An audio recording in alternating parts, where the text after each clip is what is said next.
যারা আমার মতো একদমই নতুন আছেন, কেক একদমই ডিজাইন পারেন না, তাদের জন্য মনে হয় এটা বেস্ট একটা ডিজাইন হতে পারে। একদম প্লেট নাইফের সাহায্যে খুব হালকা হালকা ক্রিম নিয়ে জাস্ট এখানে একটু সোয়াচ করে নিচ্ছিলাম, আর খুব সুন্দর করে এরকম পাপড়ির মতো হয়ে যাচ্ছিল। তো যাই হোক, এই কেকটা আমার মনে হয় যারা একদমই কিছু না পারেন তারাও হয়তো বা পেরে যাবেন। তবে দেখতে কিন্তু ভালোই লাগে সিম্পলের মধ্যে।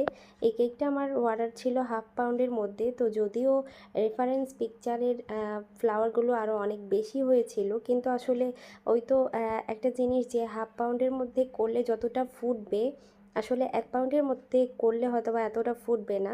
এইটুকুই হয়েছে ডিফারেন্স।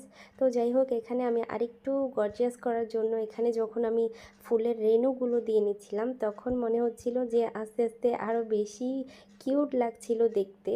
তো যাই হোক, আপনাদের কার কাছে কেমন লেগেছে অবশ্যই জানাবেন।